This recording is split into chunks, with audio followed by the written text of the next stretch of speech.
Welcome to Book Banter with me, your host, Dianne Burkhart. I hope you will join me every Wednesday as we explore all things to do with, well, books. Let's get on with our show today. Hello, my happy people. Thank you so much for joining me today. It is May 24th, 2023, and I am so excited for this episode of Book Banter with Dianne Burkhart.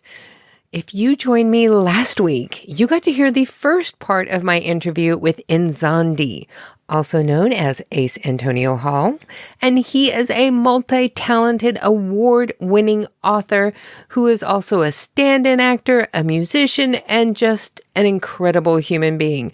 If you missed that interview, you need to go back and listen to the first part, because today we have the second half of that interview, and as great as the first half was, the second half is even better.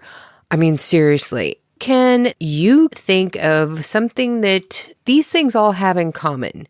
Star Wars, the Oscars, The Voice, How to Get Away with Murder, and award-winning books? What do those things all have in common? Nzondi. And wait till you hear how he has connections to all of those things. Now, I really kind of hate to bring the momentum down after that build-up, but I do feel like I need to mention really quick that in today's episode, he and I discuss an advertisement that he was in for a supplement package that is put together by a doctor. Now, he does talk about what the supplement package is reported to do for people, but please keep in mind, we are not medical professionals. Nothing we are saying in this episode today is to be taken as medical advice. Always see your own professional medical assistance before you take any kind of supplement or medication. But now that that legal little part is over with, I cannot wait to get to this interview. So no more blather from me for today, or at least until the end of this episode. But let's bring back to Book Banter with Dianne Burkhart, my guest, the fabulous Nzondi. I have a new song coming out too, you know. What's the new song? It's called Whatever. It's kind of like an alternative rock ballad. It was supposed to be out a couple of weeks ago, and we're still getting it right. So it's not right yet, but I'm pretty sure it's not going to be released this weekend. We pushed the date to the 19th, and I'm sure it's probably going to be another week after that. But distribution and everything, the marketing has to be right. So sometimes things get pushed back. You have setbacks, rather.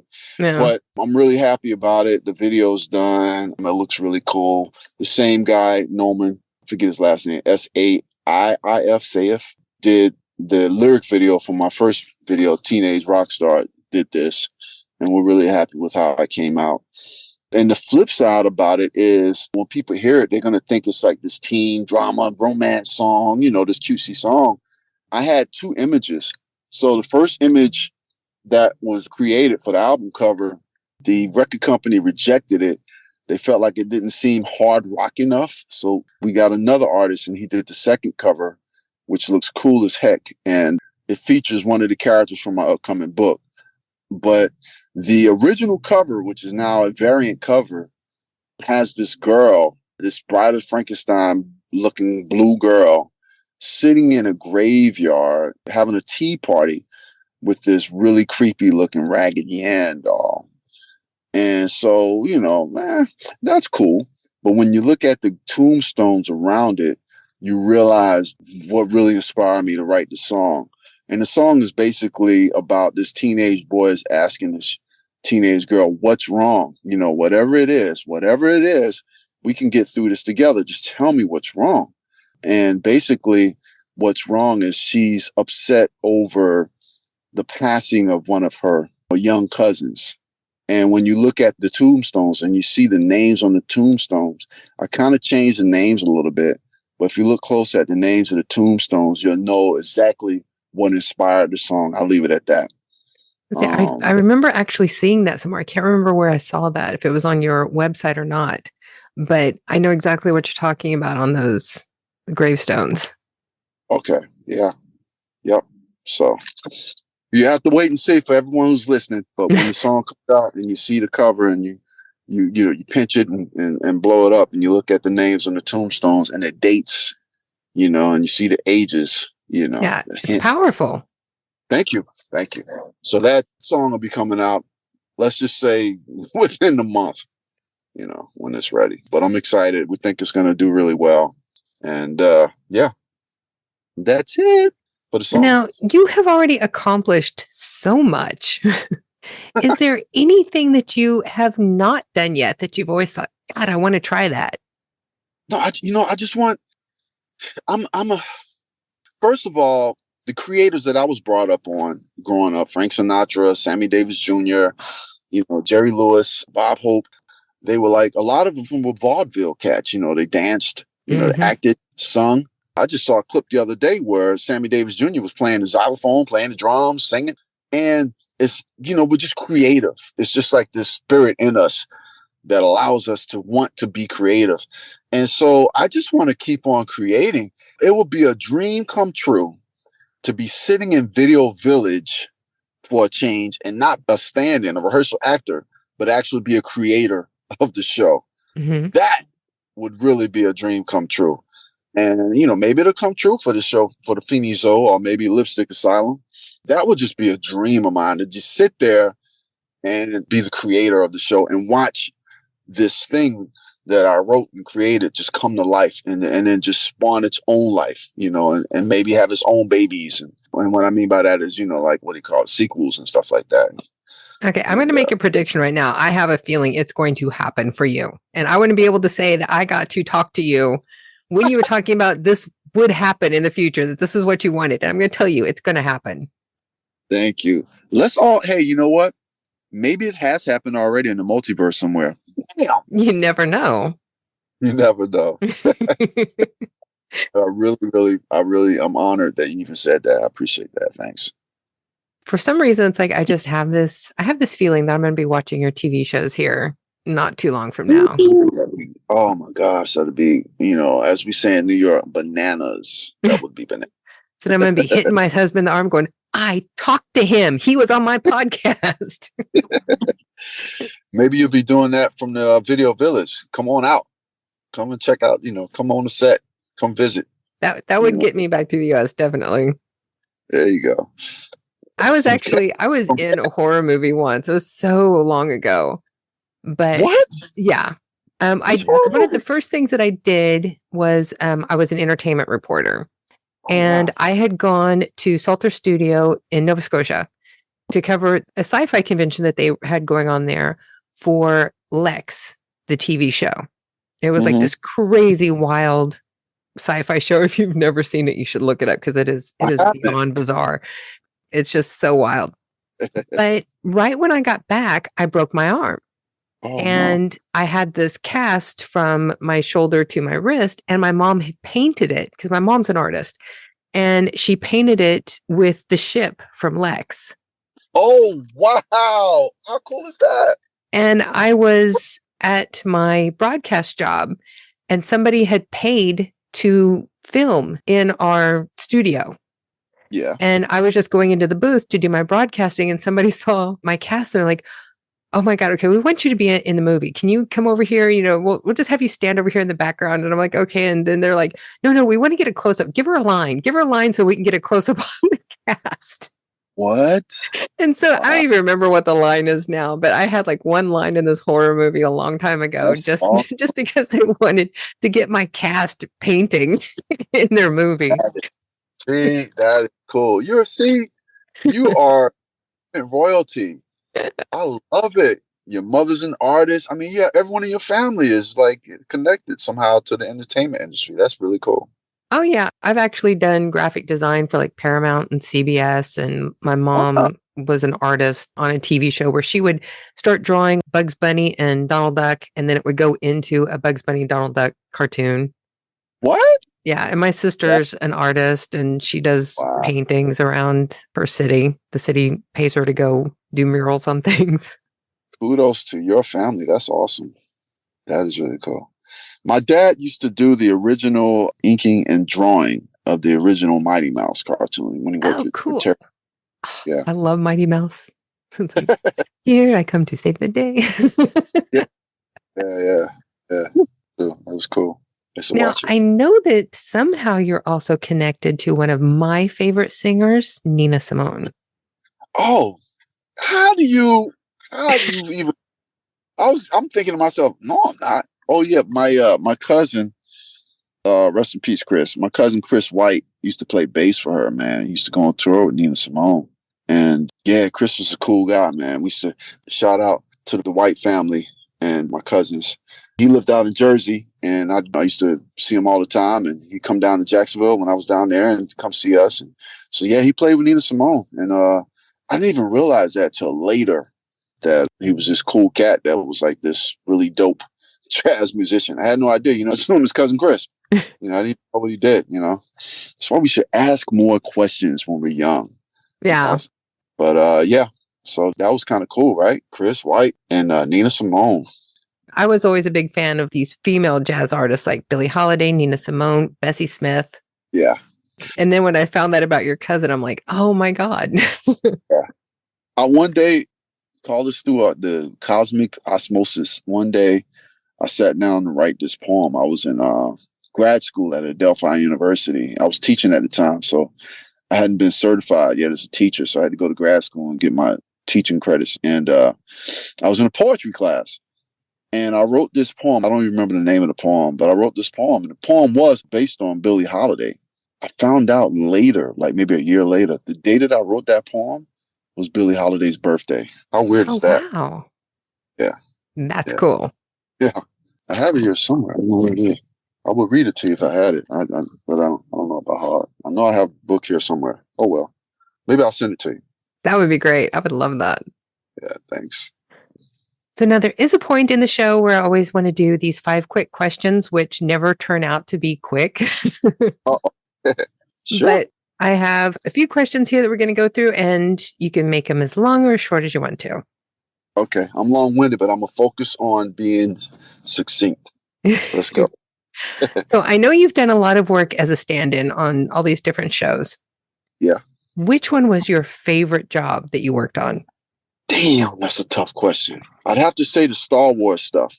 When I worked on What? Okay, I did not find that in my research. What? yeah, when I worked on Mandalorian, the book of Boba Fett.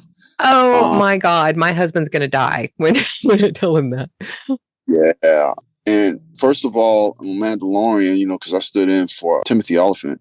I don't know how to pronounce his last name. Forgive me if I messed it up. But so I stood in for him. And so at one point, he had to get out the ship. I also stood in for Mandalorian sometimes, every now and then, when we had multiple scenes and stuff like that. And the guy who normally stands in for him had to do another scene. And so I had to get out of the Mandalorian's ship. So that was kind of cool, getting out of that, being in it and then hopping out. It's hard. It's tight, man. It's hard to get out of it. It's tough.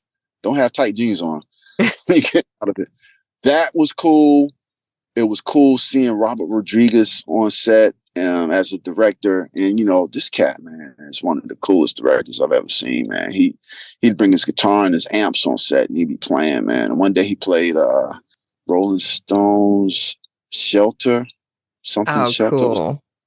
What's the name of that song? Something Shelter by Rolling Stones. And to me, he played it better than the Rolling Stones. I mean, oh my God, it was incredible. That was cool.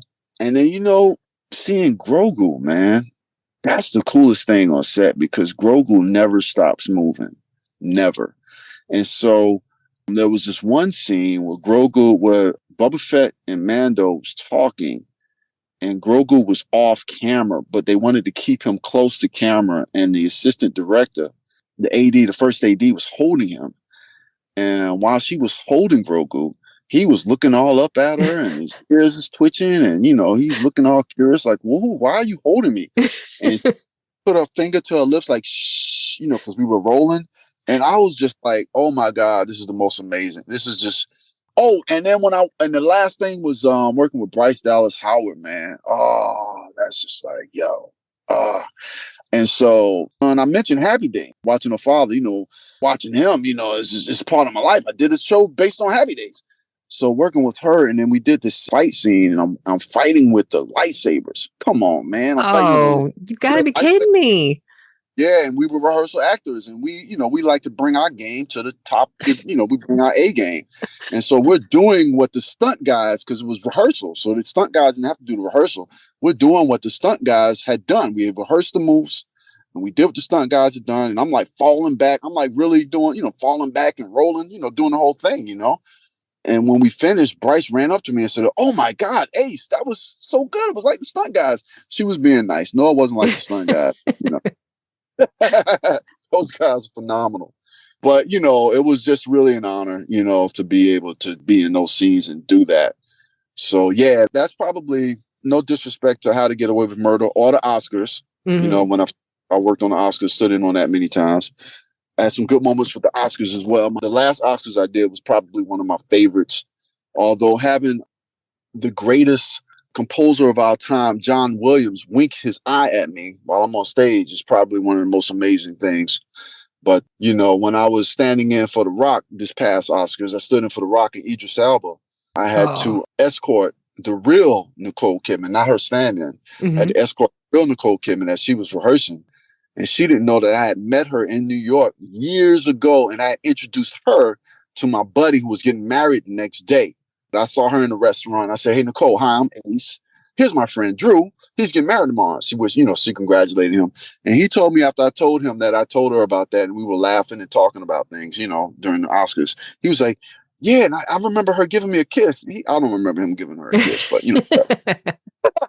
that's in his own mind. So those are probably the coolest. That was probably the coolest things that I've done, as far as on set. Now, which one of the stand-in jobs has been the hardest for you to do? So my definition of hard would probably not be what you're thinking of. But for me, the hardest job was when they didn't use us. I'm not going to name the show, but there was one show that I worked on that's about young kids playing football. We did the pilot, and they didn't use the stand-ins a lot. So basically, you were just hanging around the set, not doing anything? Yeah, I don't like that. Yeah, that would be hard. Yeah, I don't like that. I would think somebody like you who is so active and doing so many different things that being inactive would drive you crazy. Yeah, because I always say I love standing. One of the reasons why I quit that nearly six-figure job as an educator, as a directing education, and started pursuing something more flexible like standing in, was so that I could learn how to write. So I love the downtime. I have a lot of downtime. I'm always writing. Anyone who knows me have seen me write all of my books they've seen all of my books being published, and partly because when I was on my downtime, I was writing a lot, instead of hanging out, looking on the phone, I was writing, but to be there all day, writing and reading and not working. Yeah. Come on now. So that was hard for me. That was hard. Question number 3. Do you ever see yourself just picking one industry and like writing your books or doing movies or doing music and just focusing on one thing? Or will you always spread yourself in as many creative endeavors as you can? That's a weighted question, because here's what happened. I started out doing music for about 20 years. Even though I was getting a degree in film, I only did music for 20 something years, and I quit. I stopped doing music. I quit in 2006. I said, I'm not really good at this. I need to focus on teaching, and I taught. And then that's when I said I had the void to be creative, and I focused 100% solely on writing. My first year learning how to write, I read like 50 novels and short stories, and I went to hundreds of different events. I took classes, online classes, in-person classes, and met thousands of people in the industry on all levels. And I was the vice president of the Greater Los Angeles Writers Society. I did a lot of volunteer work. So I focused completely on the literary industry. And it took me 1 million words. But once I wrote 1 million words, as David Gerald, who wrote Trouble of Tribbles with a Star Trek episode and other things. When David Gerald told me it's going to be practice until you write 1 million words, he was right. By the time I hit my 1 million words is when I sold my first novel. And that was in 2008 when I started writing. And I didn't win that award to somewhere around 2019. So that was 11 years. And now here we're at 2023, which is another 4. So I've been doing strictly writing for 15 years. So I always told my students, just focus on one thing. And if you can master that, master meaning you making a living off of it, then maybe move to something else. So that's what I did, basically. I focused on that. 100%. I wanted to act for a little while till I realized I sucked at acting. I was like, I'm not an actor. That doesn't mean I can't act good. If someone gives me a good script, I try to learn and do the best I can and get a coach and stuff like that. But I'm not an actor. I didn't go to school for anything like that. I'm not an actor. But I did that from 2008 to 2022. And last year was the first time since in 2022 that I've released a song. And now, I'm releasing a few songs here and there. But my focus is strictly on the writing the novels. And when people tell me, in Hollywood, they always say, "Oh, you write novels? You want to become a TV series one day?" And I'm like, my goal is to only write good books that stand the test of time. Now, as an offshoot of that, if it becomes a TV series, oh my God, yeah, who would not want that as a novelist? That's great. That's fantastic. But my focus will always be writing novels, period. Yeah. Okay, well, whenever your book does become a TV show, there is something that I want you to make sure happens after that. Whenever they start doing the promotional material, you have to get your main character as a pop bobblehead. Oh, okay. That's cool. Because whenever I was looking at this stuff, I kept thinking the imagery that you have in a lot of your stuff is like, oh my God, those would be so cool as pop figures. You mean so like the bubble heads that you tap the head and they got the big head and they just bounce up and down? Yes. They have those at every one of the conventions over here in Germany, and they are such huge collectibles. Got it. If ever you're going forward with this stuff with the TV show and everything, you have to make that happen, because I can guarantee you that your figures and the imagery that you have for this would probably bring in a lot of money from that. Thank you so much for saying that. Thank you. And the universe hearing you say that. Thank you. I'm very big in believing in manifesting things. So it's always important to put it out there in the universe. Yes. Thank you. All right. I'm with it. Yes. Let's go. I am down. I am down with Dianne. Gen 4. Would you ever consider teaching again, perhaps like a college level, and guiding new creatives to their passions? Nope. That was a good answer. Listen, before I was certified, I was teaching. And I say that with the utmost seriousness, because when I was a substitute teacher, I didn't want to just pass out puzzles. And everywhere that I worked when I was substitute teaching, they realized, before I became certified, they realized the value that they had. And they would put me in 3-month to a year assignments. I'm not passing out crossword puzzles because the teacher's out for a year. I care about these students too much, about the youth too much. So I would learn the curriculum and teach the curriculum. My grandmother taught school for 40 years. She always said, you can be a teacher. And I laughed at that. I'm like, I don't think so. That's corny. And, I guess I saw that part about me, something in me. And so I taught in a couple schools in Hempstead initially, ABGS Middle School in Hempstead, New York. And I taught at Hempstead High School. First day on the job, one of the jobs I had was a choir teacher. That was one of the first jobs I had. First day as a choir teacher, I got hit in the head with a bandstand. And I got 5 stitches. 2 students didn't even belong in that school. Were cutting class. They heard the substitute teacher was there. They figured choir would be the easiest to kind of cut in because it was like 50 students. And when I found out who they were and tried to kick them out, one of them hit me in the head with a bandstand. That was the first day. First day. I got many letters from the students saying, please stay with us. I stayed with that class. I didn't sue the school. And we put on a Christmas show at the end of the year. So that was cool. At the end of that season. And the same school, one of my last times teaching there was 19 fights in one day. Oh my God. 19 fights in one day. I did a lot of cool stuff. As a substitute teacher, I was the first substitute teacher in that school to also be the sponsor for the National Honor Society. I thought that would be great. I love my National Honor Societies, these smart, intelligent kids. It's one of the hardest things I've ever done because you love them so much and they know that you love them. They take advantage of you. So it was hard to discipline those kids. They're talking in class. They won't listen to me. They're going to get an A on it anyway.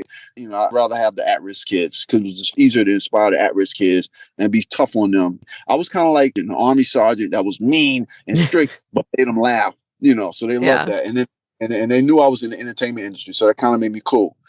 But, that was quite a few years of doing that and working with those kids. Man, that was tough. And when I became certified, That was the second time I became a director because they put me in the after school program as a director of after school program. You know, it was no easy job. It was tough. It was tough. Yeah, I don't want to do that anymore. If I taught again, I have some ideas. I was telling a friend of mine yesterday, you know, I have some ideas for some nonprofit organizations that I want to start. And one of them has to do with giving children a chance to explore their creativeness in writing. And of course, on that level, I would speak to students and stuff like that. But it wouldn't be like, you know, going in the classroom day in and day out and teaching over 150 students that you got to figure out how to manage the classrooms. Yeah. Wouldn't be that. No, wouldn't be that. So, nope. Okay. Question 5. I know that you are big into fitness, and you have actually created Fitness for Writers. Yeah. What brought that about? You know what? I would never have written a book had Kate Jones at a Halloween party come up to me and say, hey, you know, you're doing a lot of fitness. Why don't you write a book? I'm like, write a book? Yeah, write a book on fitness. I'm like, I don't know if I can do that. So I thought about it, and I did a lot of research, and I just wrote a book on my process. When I was 40 years old, I'm 56 now, so 16 years ago, I was at my most unhealthy. I had a pot belly that felt like a whale, a really tough whale. I couldn't see my toes. Going up the stairs, I was winded, and I was just really out of shape. My cheeks were fat. My arms was really big. I was 38 in the waist and 210 pounds, which is funny because now I'm at 200 pounds, but it's a lot more muscle. Mm-hmm. So it's 210 pounds. And then 2 things happened. One, my niece told me one day when I had my shirt off in New York and I was in her room on the computer, she didn't call me Uncle Ace. I just think in my mind she said Uncle Ace, but I was so close to them, they just called me Ace. She said, Ace, your breasts are bigger than mine. Okay, oh my God. That hit me hard. And then the second one was when, at that time, I did a stint at a couple of colleges as a college admission counselor. And so I was in college admissions at a school called, I can't remember the name of the school. Oh, Westwood College in California, in Los Angeles. And one of my buddies saw me, and he saw my belly sitting on top of my desk. He said, oh, boy, yo, Ace, yeah, you gained a lot of weight there. You know, man, you really. And that just messed my head up a little bit. They had a program at Westwood College where we could join LA Fitness for a really good for a discount. And I joined it. That was 2008, I think. Mm-hmm. And I joined it. And it took me 8, 9, 10, 3 years. But I got on such a regimen, and I went from a 38 waist to a 29 waist. Oh, wow. And I went 210 pounds to 164 pounds. Wow. And if you go on my Instagram, you'll see my doctor, she put out a product that's a really cool product called NAC Pro Plus. Mm-hmm. That's a great product for people who have long-term COVID symptoms, mm-hmm. long-haul symptoms, and also people who want to work out. You know, it's great for that. So it's a pre-workout. You'll see me on one of their ads. You'll see my body when it was real. It ain't like that now, but you'll see my body when it was really at its peak. Yeah, that's in your promo video for the show. Ooh. Because I know exactly which picture you're wearing black slacks and barefoot. Yep. Those are promos for my first book, because I had these kukri knives and some of the promo shots. And so I was doing poses with the kukri knives, like martial art poses. So that was one of the shots that I did for the promo for my Silver Slasher book, because she used the knives, martial arts. Oh, well, I actually used it as a promo for the Lipstick Asylum book. That's cool. Oh, yeah, I love it. Well, yeah, again, I reimagined that character. So, yeah, that's cool. This is, they both use the same thing. They both use those knives. So you were dead on with that. No cool. pun intended. So that actually brings me to all of the questions that I had prepared for you. Is there anything that you want the listeners to know that we have not covered? No, but I would like to know something about maybe one of your latest books or one of your latest characters that you've invented. Let's share. I'm actually getting ready to start a new thing that I'm going to be writing under my own name, under Dianne Burkhart. Awesome. Which is about an FBI profiler who has a psychic ability, and something happens on a case that she has a mental break, and she leaves the service because she just can't mentally deal with the process anymore. And she goes home to Kansas, and she buys a little farm, and she's rehabbing animals there. But one of the perps that she had been trying to catch becomes active again. And so they come to her. It's like, no, we need you to help us with this. You can do it from here. You don't have to come and work in the field. We'll bring you the information. You can do it from your home. We just need you to review the case and create a profile for us. I love it. And Wow. so this whole thing is actually born out of my own history because I have a degree in forensic criminology. I studied to be a profiler. But 1 month before I graduated with my degree is when I had the accident that caused all of my brain surgeries that I needed to have. And I no longer qualified to work that kind of a job because of the health problems. Yeah. So now I'm going to use my degree to write incredible, detailed FBI profiler stories based on cases I have actually studied when I got my certification. Oh, that's a win-win. Yeah. Oh, it's gonna. Well, please let me know when that book is done. See, I tell you, because it really was such a disappointment to me that I never got to use that because I graduated with honors. I actually got to take a seminar with Robert Ressler, who's one of the original 3 who helped put together the behavioral science unit for the FBI. Wow. And my professor for criminal profiling at Wichita State University was one of the main detectives who helped catch the BTK killer. What? So, I mean, I got to study some incredible cases and got to learn from some of the people who actually helped put together the science of criminal profiling. And I never got to do that as a career. So I'm going to use it for writing really good, scary books. And you're going to do such an amazing job. I can't wait to read it. That must have been really challenging. It's really kind of funny. I mean, I've gotten to the point now when weird little quirks pop up, I just have to laugh about it because there's nothing else I can do. I can't control it. But I think it's really funny whenever I go do my first edits that I will stutter when I write. That I will be writing a sentence and it'll be like, and then they, and then they, and then they, and then it will go on. That is so interesting. Never heard of that in my life. I know. And I'm not aware of doing it when I do it. It's completely unconscious whenever it happens. And I think what it is I'm having what they call an absence seizure, where it's like my brain just stops and gets stuck. And I notice whenever I'll count things, if I'm counting like a series of things, I'll be counting like 1, 2, 3, 4, 4, 4, 4, 4, 5, 6, 7. It's like I'll get stuck on 4 and just keep holding on to whatever it is that I'm counting and just say 4, like 4 or 5 times.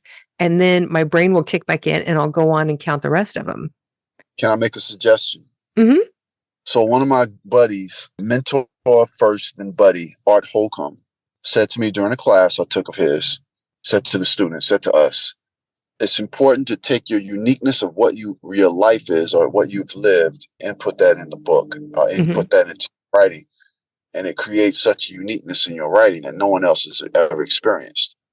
My suggestion is one of your characters actually does that in his writing because I've never heard of that in my life. Well, and part of that I'm going to be putting in that with my character, my FBI profiler, because since she has this mental break that she's dealing with all of these neurological problems that she doesn't know how to control, and she has to learn to compensate and accept the fact she can't control it and just how to live with it. Wow. And that I got it, just from me. Yeah.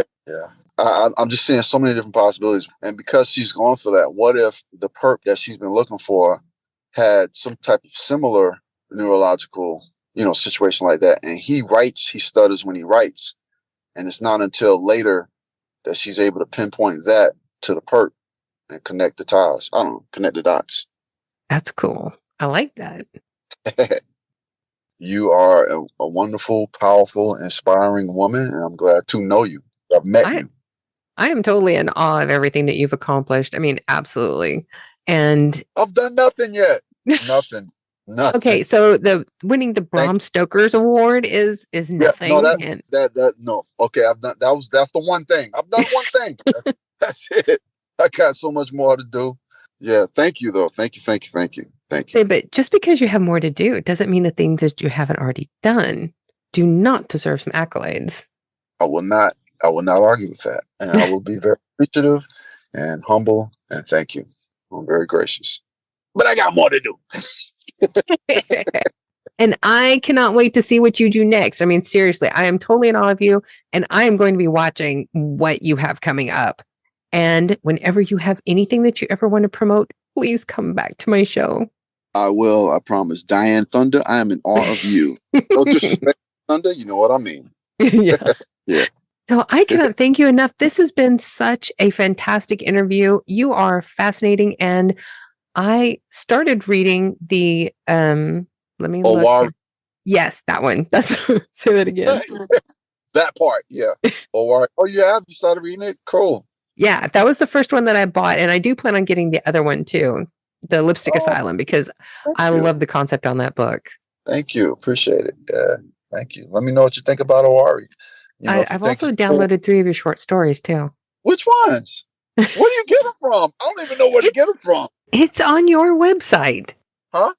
You have a hidden page that if you type in the aantoniohall.com/links, you have 3 short stories on there that are downloadable. Oh my God. I don't even remember that. That's hilarious. I have no. Well, and it's a hidden page. There's nothing on your website that shows any way to connect to that page. I found it by accident. So resourceful. Wow. I'm good at research.